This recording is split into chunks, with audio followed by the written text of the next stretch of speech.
Yo, what is up, world? Welcome back to another episode of the Film School Experience podcast. I am so excited for this week's episode. So I hope you're all doing good, living good, feeling good, because we have a good one. We are talking to my friend Bun. He went to USC and got his M.F.A. in film production, just like I did, which is actually where I met Bun. So I'm excited to share his experience with you all because, yes, it is different than what my experience was at USC. And he just has so much knowledge for you all today. So I hope you're all excited for it. It is a longer episode. I will repeat. This episode is slightly longer. It's almost an hour long. So kick back, get comfortable, because we have a really good episode for you all today. And I will see you on the other side. Okay, and camera is rolling. Sound speed. This is the Film School Experience. Take one apple and action. So who's the director? Is he here yet? He's running late right now. He's running quite late. No, we are here on another episode, so I just want to say thanks, Bun, for joining. And first question up normally is just an introduction. Again, it's just going to be your name, the school you graduated from, and then also the year that you graduated from. Oh yeah, of course, man. Thanks for having me. I really am an admirer of what you're doing, and so I'm glad to be here talking on it. So I'm really honored. My name is Bun. It's short for Bunthoeun Real. That's my full name, Bunthoeun Real. And I just graduated from the University of Southern California. Let's go. Awesome. So the second question, I should say, I like to ask everyone is, like, was film school the plan for you? And you were actually the first person who I've interviewed who has their master's in film. So it's slightly different. So when did film school become the plan for you? And was it always? Um, no, actually, film school wasn't always the plan. The plan was, at first, I actually wanted to be an actor. So in high school and undergrad, I was always on a stage and trying to perform. But then, and then I went into pre-med. So then I became a pre-med major and tried to be a doctor. I took the MCATs, and then at that point I was going to apply to film school. Some things happened, some personal things happened, and then I decided to take a step back and help out my family. And then when that was okay, a couple of years have passed by, I decided that, I wanted to do something I really wanted to do. Not saying that pre-med or being a doctor wasn't something I wanted to do, but a friend of mine was saying, oh, maybe you should pick up acting again. And so I kind of did. I went into this acting class for the ACT Theater in Seattle and trained under some really great teachers. And then I realized that there's not a lot of roles for people like me. I'm Cambodian American, and so I wanted to be the producers of these roles. I wanted to make these roles for people like me, and so I got into film and creating stories. And then I called up a friend, Ashley, from high school, who was an actor as well. And she was telling me that, well, if you want to be a director, you have to go, this is what she told me, you have to go to a school that's going to ensure you a job right after. And she says to apply to all the top schools, and that's it. So I applied to the top 5 schools at the time. And hopefully I was hoping that I would get into USC, and luckily I did. So that's the only school that accepted me. Don't feel bad. That's the only school that accepted me as well for my master's. But no, that's so cool. A few of my other friends that I've interviewed on the podcast, their entry point into applying to film school came from a suggestion from someone else. So it's so interesting that you kind of had the same sort of approach, and so did I too. It's weird that it's not an inherent thing that going to film school is something that we should do, and we all think that we all know that we should, but it's always aided by someone else, like kind of reinforcing and really pushing us to make that leap. So that's super interesting. So the application process to film school, and specifically USC for the master's program, what was that like for you? Was it difficult? How did you navigate through that? Well, the application process was it was it is what it is. It was just tedious and long, and it just had, like, I really wanted to go to USC and to all the other schools. So what I did about a year and a half, because I didn't really know much about camera and filming and all that. So like a year and a half or 2 years before actually applying, I just went up to every website and just printed out their application requirements. I put it all on a list, and then I'd see where it can overlap and stuff like that. So those I knew could overlap. The one thing that was particularly hard with me was in Seattle. I'm originally from Tacoma, Washington, so and it's just south of Seattle. So I'll be referring to Seattle a lot. But in Tacoma, I didn't really know a lot of filmmakers who would help me make films. So and that was like one of the requirements, like in all of them, it was like one of the requirements.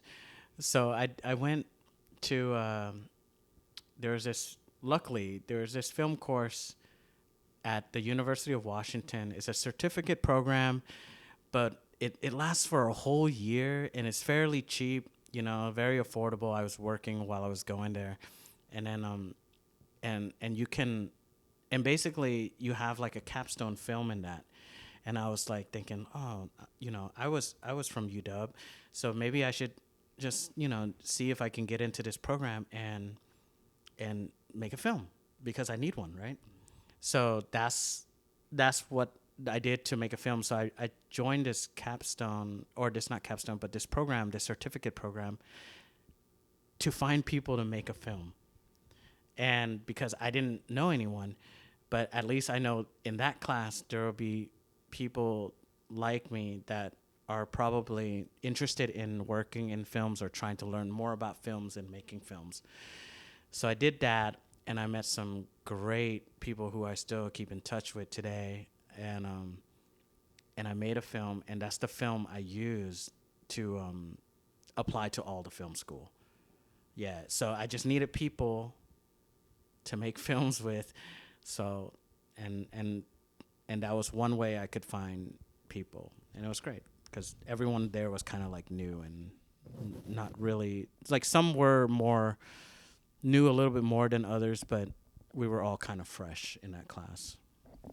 That's crazy, in the coolest way, because like you found a way where you could, one, get a certificate for making a film, and then two, that would like put you in a network with people who are interested in it as well. And I know there's a lot of listeners and a lot of people who don't live in hubs that are like of filmmaking, don't live in LA, don't live in like New York, big places. So a big question is always like, how do I make a film when I'm the only person? And when you don't have places like what you had in terms of getting a certificate, it's even more on that person's like conscience that they have to find a network and like create something. Like, so how would you go about that if that certificate program didn't exist for you? Like, would you just like knock on doors? You know what I mean? Because some people are literally like in an area that just they are the only sole filmmakers, and yeah. Yeah, that's great. Well, one thing that I keep thinking about is, well, after the certificate program, I realized there was kind of a network in the Seattle area of filmmakers, and so that network opened up quite a bit. But I think if I didn't have the certificate program, I would have, like, I knew there were some creative folks in my hometown that maybe did like a side thing, like maybe shooting an event or shooting like a wedding or something.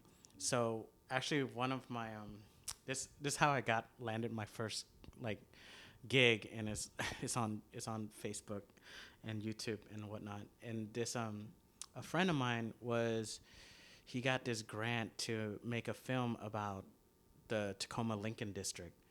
So he wanted to showcase like the family-owned businesses in this one area of Tacoma, and he put like a post on Facebook or something, and then just saying that he gets to do this or whatnot, and then I just texted him. I was like, because we used to we used to know each other from undergrad, so I just like, we were still friends and everything, and then I just texted him and I was like, hey man, I just want to I don't care what you have me doing, but can I just do it too? And I wasn't expecting any payment or anything like that.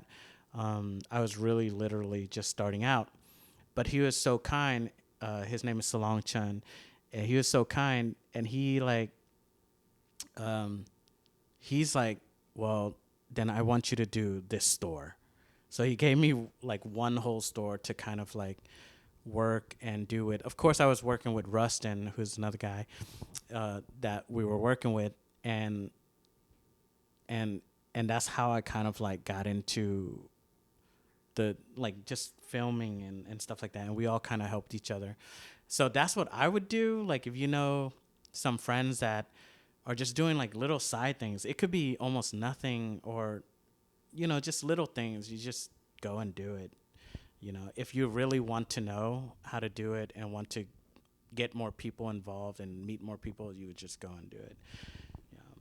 Yeah, no, that totally makes sense. It's just finding anyone who has interest, who's willing to either act or to help with the whole filming process. So yeah, if you don't have hubs in your area, and nowadays it's so much easier to connect with people with social media, and you can find so many other avenues where there are potential filmmakers in your area. So with all of that footwork that you did to make the film, to find the network of people that you did and get that application going into USC when you got accepted, like what did you expect from USC? Like what did you expect to learn at this level, at the M.F.A. level? Well, I was at the M.F.A. level. I was really surprised that I got in, but like I had this backup plan where if I didn't get into any of the schools, I would have whatever money I have, I would take it and I would go to like Cambodia and then make a film there. Just make something, meet some networks there, or just try to do something there and maybe do that for like a year or something, and see where that goes. But luckily I got into I got into USC, so I didn't have to like move to Cambodia or anything like that. But what I was expecting at USC was, so like I you're like our like we were talking about, like our work is forever like growing, forever changing, so we're always like constantly learning.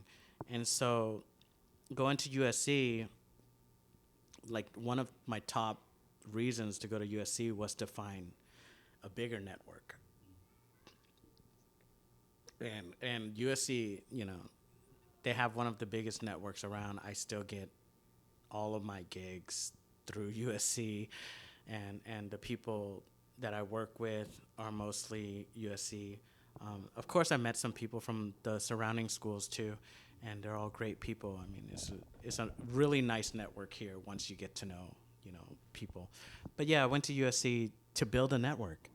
I needed to know, there's it feels like there's a lot of gatekeeping, so I felt like I needed to be at a place where I can at least see the gates, so then maybe I can figure out a way to sneak in.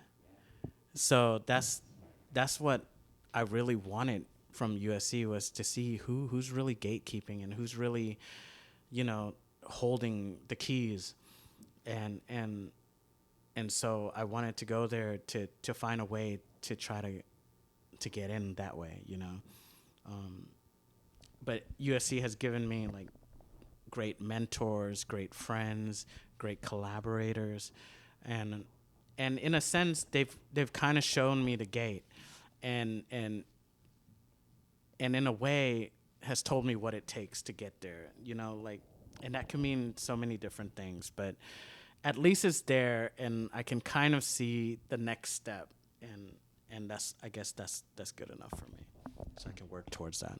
Right. Oh, that's awesome. And I know like something that you and I talked about earlier today, something that you did before or during the application process. Oh, You went to UCLA's website and yes. you found that they have all of the books that they teach like within the curriculum. Yeah, it's probably still online somewhere. Honestly, I haven't really looked into it again. But when when I knew that I wanted to be a filmmaker, I basically was trying. I was trying to look at USC's books, or AFI's books, but I can't find them anywhere online. But for some reason, someone put all of UCLA's graduate school film books, like all of it, and I just bought every one of them, and I read all of them, and some of them I still have here. Actually, I have all of them here.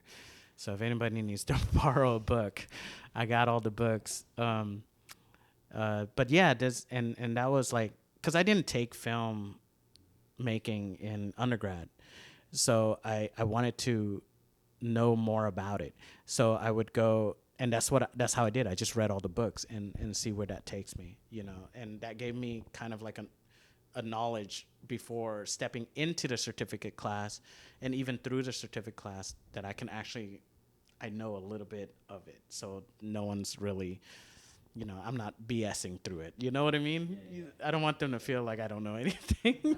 I want it to be prepared. When I was there, I'm prepared, and that's how I do it with everything. So if I get a gig, I want to be prepared, and so no one's questioning me. No, that's awesome, and I think that's so smart on your end to be able to do some legwork, some footwork beforehand, because I think there's a misconception with particularly the master's program. I would say once you get accepted into a master's program for film production, that you're going to learn something new that you haven't seen, and really it's an expansion of what you know. And it may not be a lot more than what you know, but it's more. We were talking about it's more of like the practice of like networking, of taking what you like and what you love once you figure that out in the master's program, and then just expanding on that, and like how do you become a craftsman or a craftsperson of that particular craft. So like going into the master's program, don't think that you're going to learn something epically new, especially if you've done some footwork before, which luckily you did. You got all those books, and you figured it out. So a lot of people who may think, oh, I have to go to the master's program to learn something incredibly new. You're really not. You're getting more time on set. You're putting in those repetitions. You're meeting all these new people, and you're just learning how to get better at that one or two things that you really enjoy. Would you agree on that? I don't know. Yeah, no, you're absolutely right. I mean, the goal of of filmmaking, you wanna make a film. Like, it's easy to make a film in practice. You have a phone, you go shoot something, you made a film, right? Whether it's good or bad, we don't really know.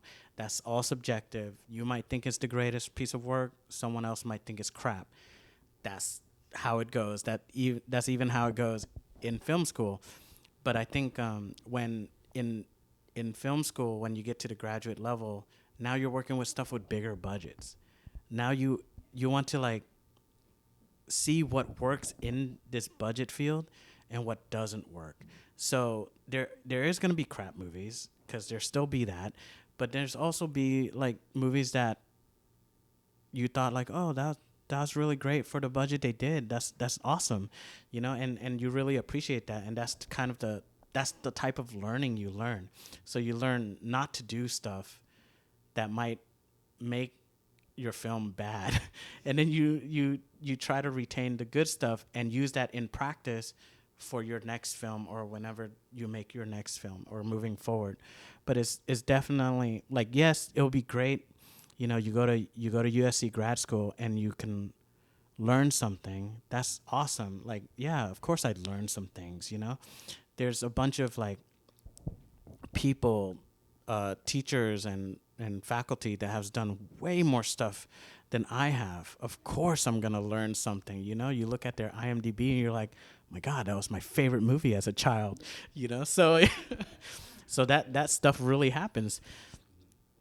So you should listen to them in a sense. You should learn what they're trying to say, because I don't think they're trying to steer you away from making a good film, but they're trying to make you aware of the you know, the consequences of your choices.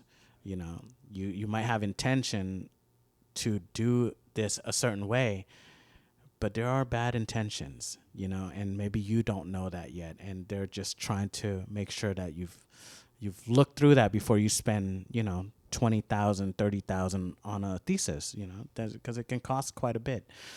And yeah, and so yeah, the learning is there because it's going to be, you know, more expensive than what you've had experience with, you know, and that's what I really liked about it, because I've never worked on a short film where people are paying, you know, $30,000 to $60,000. Like I would never imagine that, you know.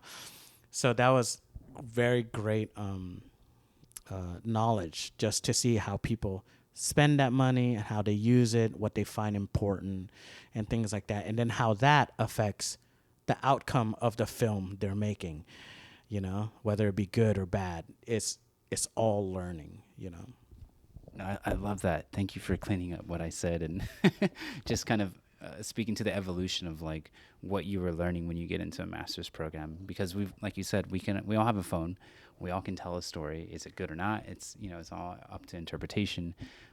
But the really big change, and I'm so happy that you spoke on this, was like there's a budget involved now. Yeah. We can all make a film with nothing, right? I don't think that's incredibly hard. But what's really tough is, oh, you're now given $30,000 to $60,000 on a project.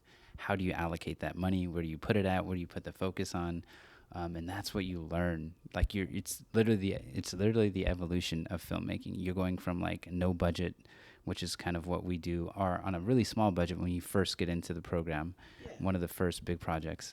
And then as you progress in the program, the budgets just get bigger, and it's up to you and your crew to figure out like where are we putting this money. So I think that was a great explanation that you did and clean up as to what I said, because yes, the professors at USC and at probably any master's program, they're all incredibly talented. Again, if you look at their IMDb, you're going to see incredible work. And I did learn a lot of things, and it was just, again, an expansion of what I already knew. So thank you for mentioning that. So now that we're in the program and we're all happy, we made it in, yay, yay, yay.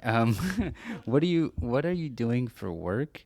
And how are you balancing your work life with the projects? You know, you said that we have some projects that are spent like $30,000 to $60,000. Like, how do you put in the work life to survive, and then actually spend time on the weekends to film and for classes? Don't forget those. This is during school. Yes, during school. Yeah. Like, what was your life like? Your daily life with work and school? Yeah, no, I think if you're willing, like let's be real. USC is expensive. Yes, it is. Very, very expensive. So if you're coming in, like I get it, you some people have to work to pay for tuition and stuff like that. And that's fine, but that's so hard. And I would never envy anyone that's doing that, and props go to them. But like your main focus is to get the best education you can from USC and or any film school that you decide to go to, because this is like what you want to do, right? So you're going to put in the time, put in the effort to do it. So, like there shouldn't be a lot of compromises, and I'm not speaking from someone who has it all. Like I don't. Came from a working class family. We were refugees. We're Cambodian refugees, and so, we, I had to use student loans to pay for school and for living, and it's expensive, yes. But you're at USC to further your career in film, to further anything in film. So you got to do what it takes to do it. And sometimes that might be like working extra hours just to get in that script, or helping on someone's, because maybe they can help you back, stuff like that. And then you just kind of have to just yeah, like you don't want to make it kind of you don't want it to be hard, but it's still you're here for a reason. You want to do it. It should be fun, even when you're struggling, even when you're in pain and you're like, am I gonna make it to, am I gonna go to class? Do I have to film this? Oh my God, COVID! I'm stuck in my room. You're gonna try to make the best of it because that's what you want to do, and so you just figure out a way to do it. And I think someone asked me my first semester, what was how are you doing all this? Well, you think school's so easy, classes, like you're going to all these classes and you're not tired, you're not exhausted from all the reading.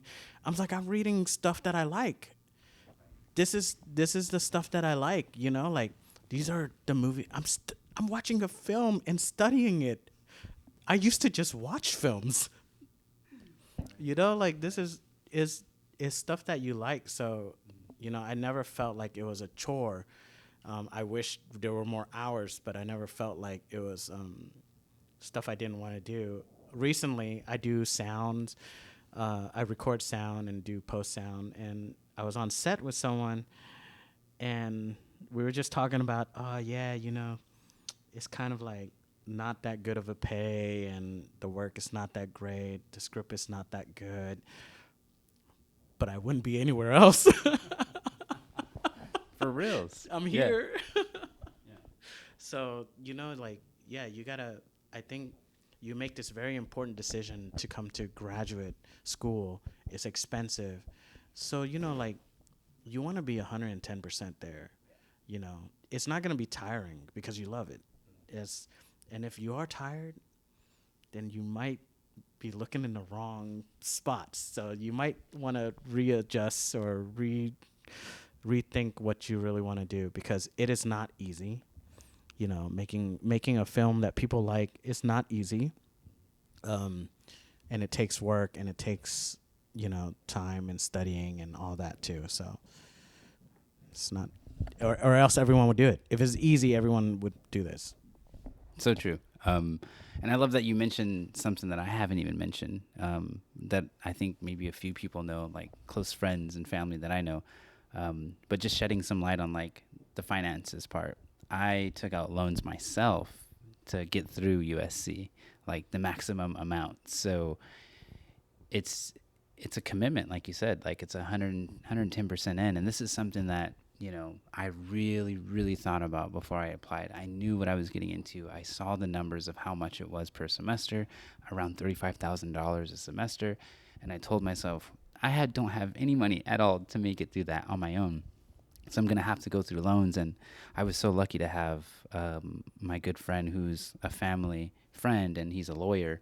And I asked him, like, what was his approach when he went to law school and how he handled loans and in making it financially. And, the advice that I got from him was just, if it's something that you absolutely love and you can see yourself doing it within debt, knowing that you're going to accumulate this huge number that's going to haunt you for a while, then just go all in. Because, if you're in an opportunity to pay for something you love to do and it's going to open up opportunities in the future, why wouldn't you do it?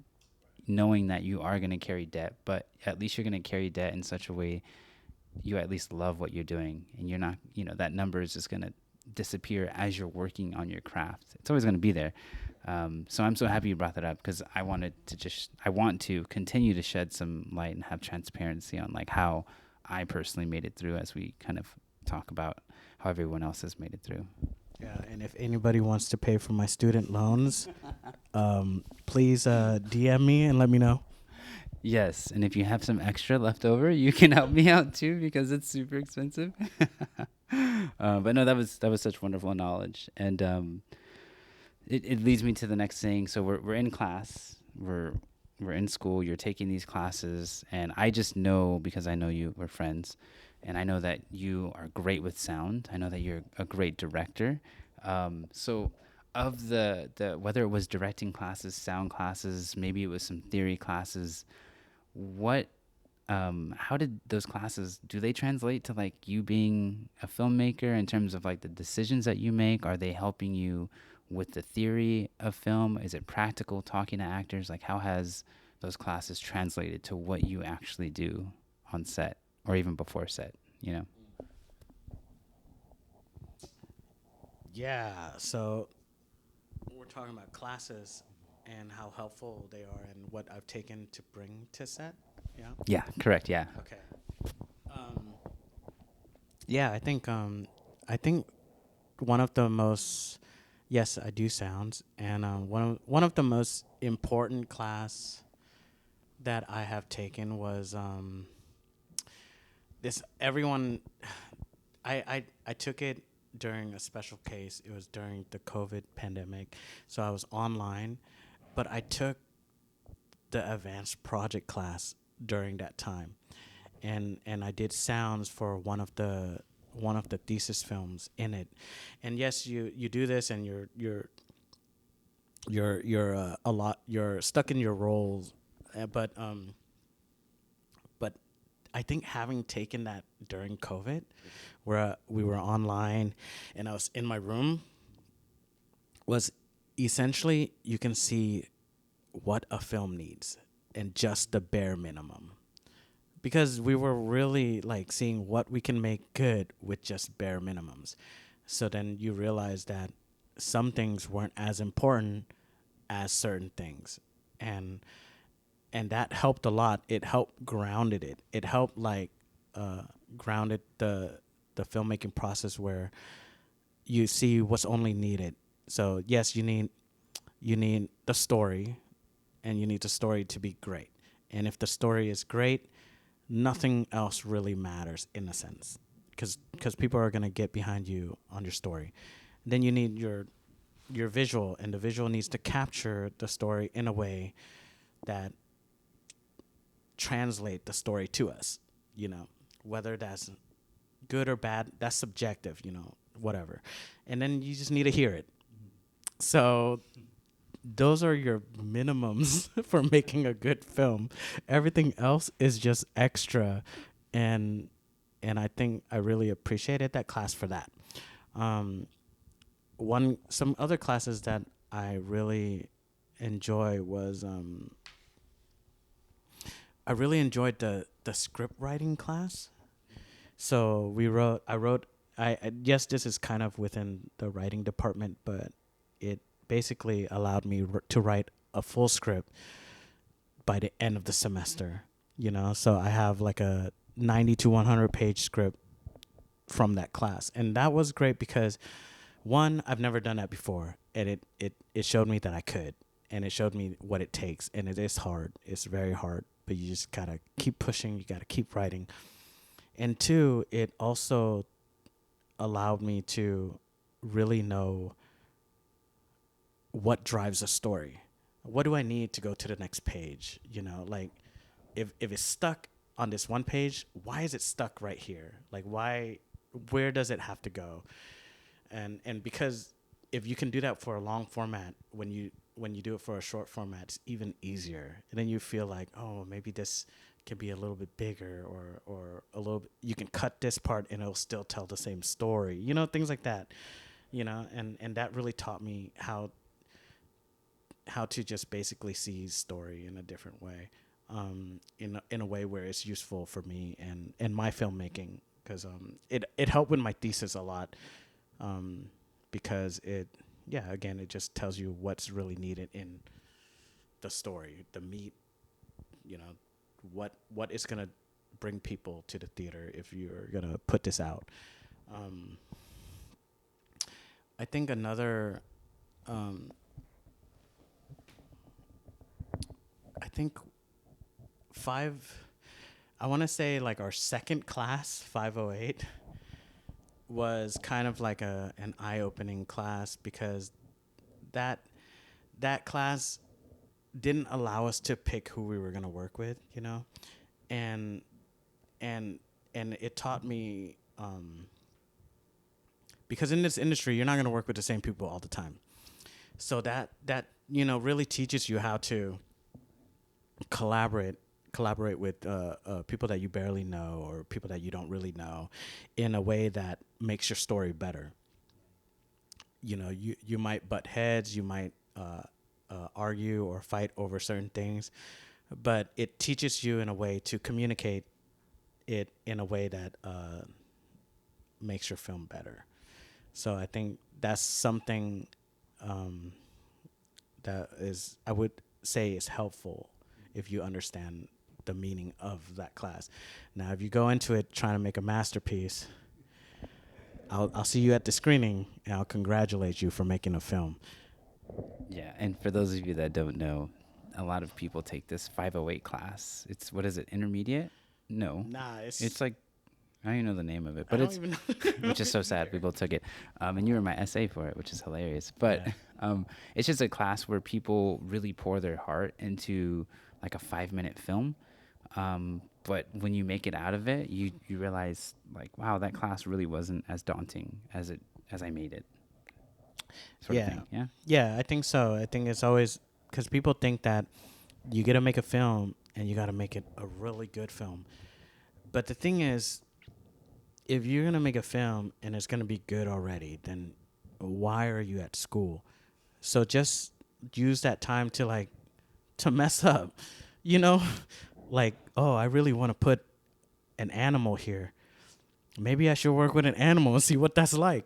Like those are the type of decision that you can make in film school, so you know exactly what you're getting into. So when you go out there in the professional world, you're not gonna be like, oh, I wonder what it's gonna be like if I put an animal right here, and then you'll like lose like $50,000 or however much that film costs, and you might not work again because you lost them a bunch of money or whatever. So I think that class is definitely a class where you should just go in, accept the limitations, the budget they give you, and just try stuff. And but if you're gonna make a, of course try to make a good film, but don't put too much emphasis on it. It's not your magnum opus. You're gonna make another film. I love it. I love it. So true. Um, and it's a perfect dovetail into the next question is like, as you're navigating through film school and you're figuring out what it is that you actually want to do and what you like to do, you're finding interest in, you start taking more classes on, how do you find the collaborators that are good and then stay away from the ones that are bad? Like, what is that interaction? What does that process look like? Whether it be from afar, you're like, wow, I don't want to work with that person because they yelled at this person, or maybe it's a good example, like, oh, they made a wonderful film. Like, how do you make that connection, or you keep that separation? That's great. That's a good question. I mean, if we had the answer to this question, we would just find all the good collaborators and none of the bad ones. This is true. But what I use is in my mind, my heart, I feel like anyone can make a good film. I think that everyone has some kind of vision that only they can express it in a way that can be good.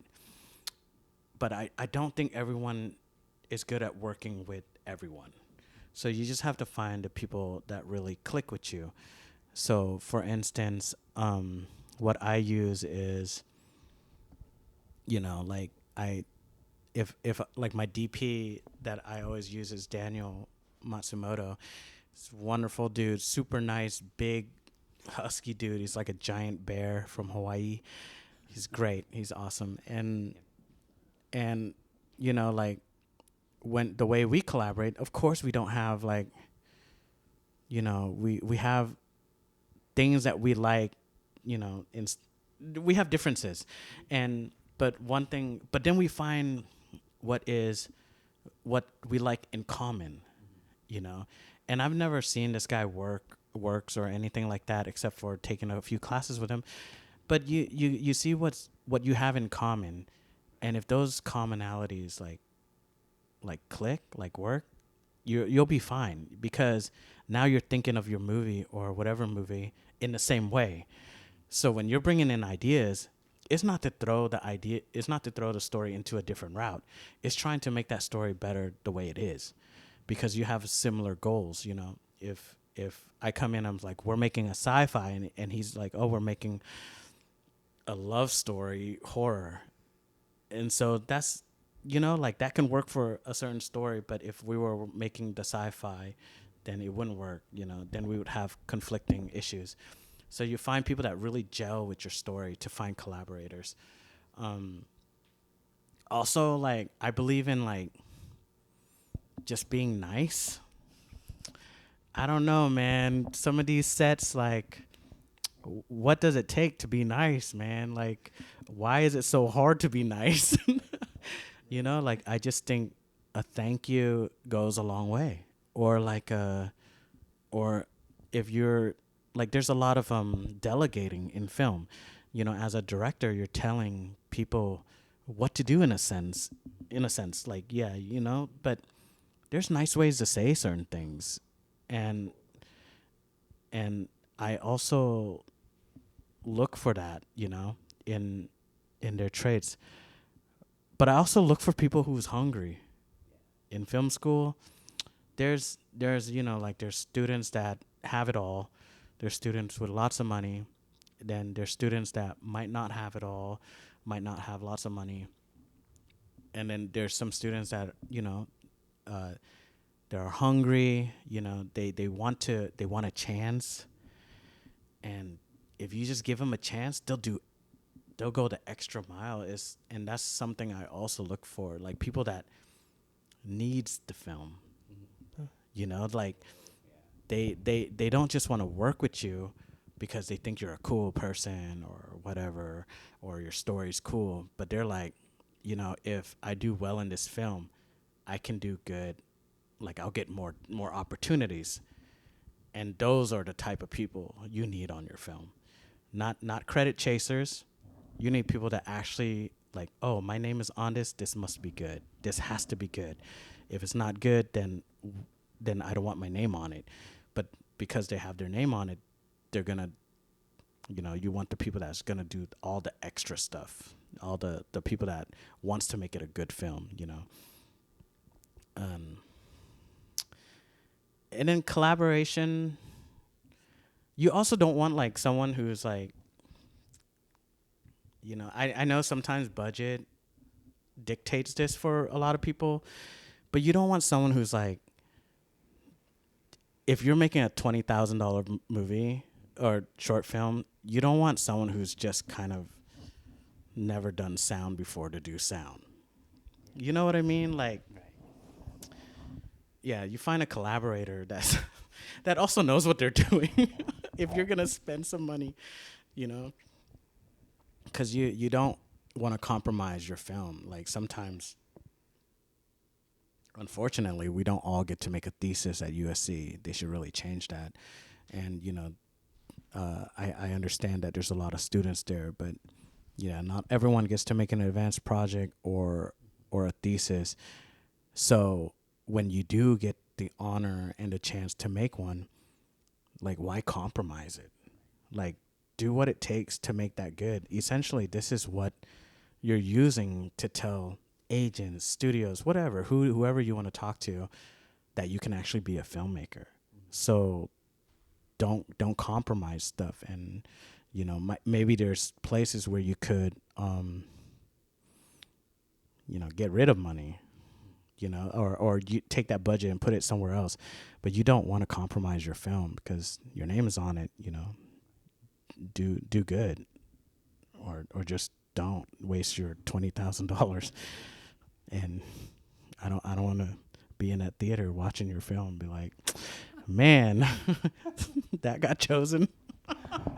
Oh, that's so good. It's so true. It's so true. And those are really awesome ways to kind of like figure out who you want to work with. And like, my pro tip for just searching for collaborators would be just get used to going out to having coffee with people and eating lunch and just picking their brain. Like, are they a human that you want to be around with? Yeah, yeah, just go do stuff with them. Like, you could just meet on a Sunday and watch football all day eating pizza. Like, you don't have to talk about films ever until the very last moment when everyone's about to leave. Pull up your little Zoom recorder and be like, let's do a podcast. Oh my God, you're exposing me, and it's amazing, but it's so true. And yeah, like it's so revealing when you just get to know a person outside of the love and interest, because who that person really is, they're more than just film and their views on film. Like it's so telling, like the person that they are when you're just chilling watching football all day. You really admire a person. And I think if you can begin a collaboration and a relationship from that level as like a friend and as a person, then it makes the filmmaking decisions and process so much easier. Yeah, yeah, I agree. You get to know a person better the more trust you have in them, and that can only, like as a director, that's what you need. You want to be able to trust them. Yeah, huge, huge, awesome, wonderful little segment. So again, we're in film school. We're back at USC in the M.F.A. program, and you've taken a lot of classes, and had several professors. Like, how do you? Um, I don't want to say how. Do you think that the professors are credible? Obviously, we did talk about IMDb, and most of them, if not all of them, are. But how does that credibility translate to after you graduate? Like, um, are you feeling that the knowledge that you learned during school has supplied you with the knowledge you need going into these job interviews and applications? Like, is there a one-to-one relationship? Yeah, I think I have been blessed with lots of mentors, from every aspect, even from sound. But even my sound mentors are like, they just want me to be a better filmmaker. So they're very supportive that I want to direct and write, and they would help me try to achieve that in the best way possible. And I think also USC, I've been blessed with a great mentor, and he's been really helpful with just kind of being real with myself, like being real with my films, like just kind of like the no sugarcoat, just straight, like this is not gonna work, this will work, you shouldn't do this, and stuff like that. And I think that has been so helpful in my decision making as well, because why aren't you going to listen to these people? Like, like I'm not making $1 million movies. Why am I not? I want to be like them. So why am I not doing the stuff that they're doing? Like it's like I don't understand that, like why you wouldn't do that. And I think USC again helps me prepare with that, with all the people and the mentorship. There was I don't know why I forgot this class, but there is a class that I think is super important that I think everyone should take at USC is intermediate producing with Tim Marks and John Palmer. Yes. Oh my God. There's two you get two teachers, and I thought like, man, two teachers, that's whack. It's gonna be like, you're gonna get half this, half that. But the synergy between those two is really good. And you have Tim Marks, who's like, like producing all these like TV shows for network television and stuff. And he doesn't just teach you; he's like running the class like you're working for him. So it's like straight, and we're not working with made up stuff. Like he's given us a glimpse into networking television, into the scripts that are being made, talking about how would you produce this, and then watching the show and be like, would you have done what they did? Like what's the difference between that? And I thought that was so helpful. And he also invited us into, even though it was kind of during COVID, they had a Zoom meeting. Usually he would invite us to the studios. That's what I heard from other students. I didn't get to do that. Actually, he did say that he was going to do that, but it was over. They had their meetings on Zoom, so he would invite us students to listen to a pre-production meeting right before they shoot an actual television show, with all the department heads going through the script page by page. Yeah, like this scene, do we got this ready? Blah, blah, blah, this. Everyone says whatever they need to say. And then at the end of that, he makes us stay on Zoom with him. And then he goes, so how was that? And this is like a real deal, like producing of this, like a television show. And I was just, so this is, like in a sense, it was like mind blowing because I've never was introduced into this world before. But the bigger thing was, I think I can do that. I left saying, I think I can do that. Like I can be here. I can do what they're doing, and that was a great revelation for me. And then John Palmer, who's like, he used to be a student like us, and then he graduated and then produced a feature film with Sean Penn, and he would give all the insights of independent filmmaking. So you have producing from a network studio standpoint and producing from independent films. It is literally one of the only classes where I would take notes like a madman. It's just, there's so much knowledge in that class. It's actually really, really good class. And I hope everyone, even if you don't want to produce, take it. Because I don't want to produce, like I just want to direct and write. But it's good to learn everything in it, and that's a good class to be in. And yeah, and thankfully USC had a class like that. That's cool. I didn't even know about that class. Obviously, I mean, maybe not so obvious for the listeners, because all I talk about is cinematography.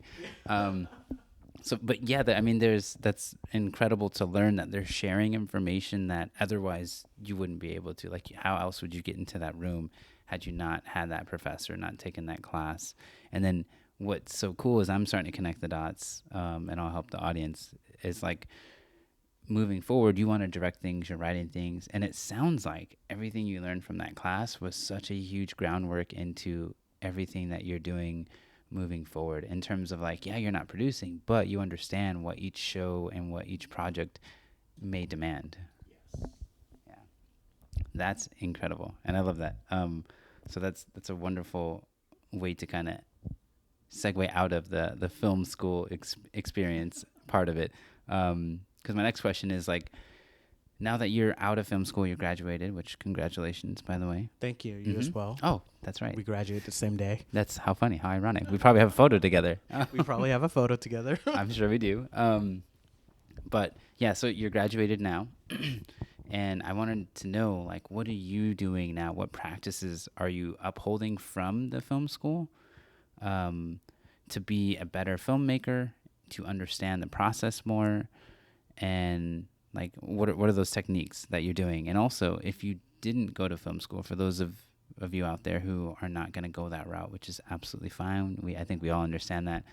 What are some practices you can share with that percentage of people as well? So really just like, what are you doing to better yourself? And then how can that help people in film school uphold those or learn those? And those who are not going to school, like, what are they missing out on that you could shed some light on? Yeah. I think, so it's been a few months after graduation. So, I'm not gonna lie. Most time, money dictates what I'm doing postgraduate. So I'm trying to get all these jobs to like basically, like pay rent and do all the things that I need to do. I wasn't, I'm not fortunate. I'm not that fortunate to, have my, no student loans or anything like that. So, I pick up these jobs to pay rent. And luckily for me, it's all in film. So I've just been, recording sound or doing post sounds to help pay. And one recommendation or something that I keep doing that I've gotten from film school is like to just keep learning, because you have to keep learning. Everything is changing. 1 year we're using green screen. Then 10 years later we're using an LED wall that's fully functional and moving as the camera moves. That's crazy. So you gotta keep with the times, the technology. So I'm always constantly learning about film. So I would get on sets and learn how production is run from maybe people not at USC, because USC also teaches one way of making films or whatever. So maybe someone at LMU or Chapman is doing it differently and seeing what works for them and what's not working for them, and then you gotta pick and choose, you know. So you have all these incredible minds with so much knowledge and so much student debt that you might as well, you know, take what is good and use that for yourself. So get on set and learn their techniques, you know, and learn how they communicate and how they're talking to people and see if it works, because sometimes it does, sometimes it doesn't. Also, like, it's kind of hard right now with the strike. I'm kind of new, but you know, a lot of productions are closed or whatnot. So no one's making films unless it's like super independent or commercials, you know. So, but take this time to, again, to study, to learn, you know, to watch, you know, the behind the scenes of the movies you like, to read another, you know, another book about cinematography or whatever, you know, and keep writing if you can, you know, keep developing, because if you're into film, that means your imagination is like crazy. Like, you have so much stuff in your head, you know. Keep writing, keep putting it on paper, seeing try to visualize it, and try to develop it, and see if you could do it. And if you need to wait, then push it aside, you know. And but now it's there, you have it there, and develop something else that maybe you can shoot now, or gather the friends you have now, and do that, you know.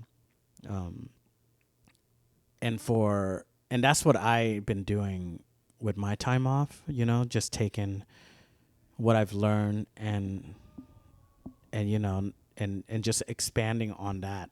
So I try to feed myself with anything film related. I listen to a bunch of podcasts and watch a bunch of, you know, YouTube videos and films and stuff.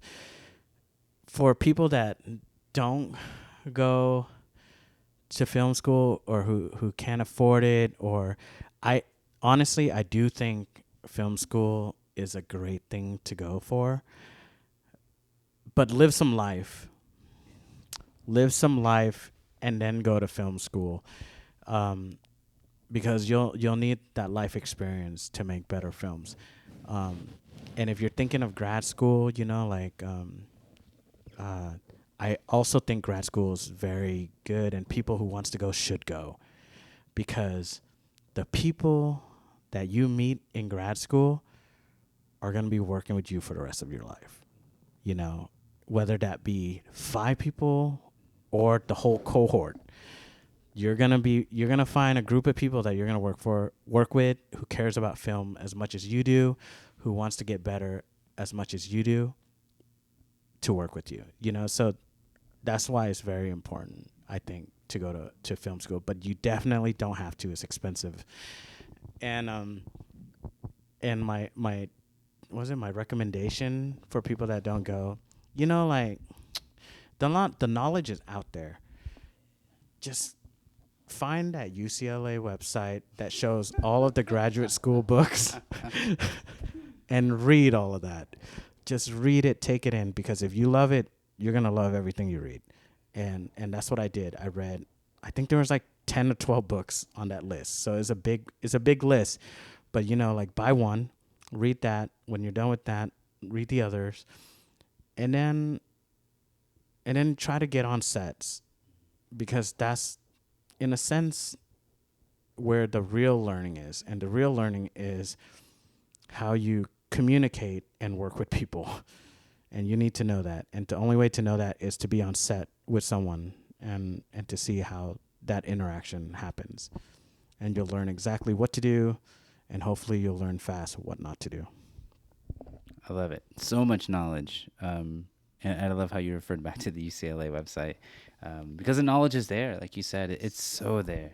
Yeah. So, in closing, I wanted to briefly ask if you could tell us a little bit, tiny little bit, about Donut Boy, which is which is the senior thesis film that you made at USC. You wrote it, you directed it, and just tell us just a little bit about it. And also, too, is there a trailer that people can see maybe? I don't know if y'all have a trailer yet, but elaborate.